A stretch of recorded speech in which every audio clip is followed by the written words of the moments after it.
O yangın neden çıkmıştı? Eski evdeki. Aras kardeşinin Teoman olduğunu öğrenmesin diye. Hatırlamış olamaz değil mi? Ya benim gerçek ailem kimdi diye sorarsa? Kimseye güvenme. Bak o çocuk acayip. Ben o haberini yaptığınız çocuğu arıyorum. Demir'i mi? Tanıyor musunuz? Tanıyorum.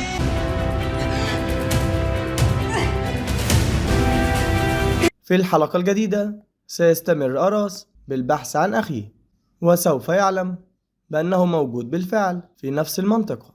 وفي خلال حلقة أو حلقتين سيعلم بأن تيومان هو أخيه. وأما عن تيومان فهو سيبدأ بالبحث عن منزله القديم، وخصوصا بعدما تذكر نفسه وهو صغير وأنه كان ينادي يا أخي داخل منزلهما القديم وهو يحترق، ولذلك سيبدأ بربط الأحداث. وقريبا سيقوم صرحات بإخباره بأنه هو نفسه ديمير أخو أراس، وأنها كان هو من قام بقتل عائلته. وأما بالنسبة لنوري فهي على الأرجح لم تمت، وسيكون كل هذا مجرد حلم لشبنام.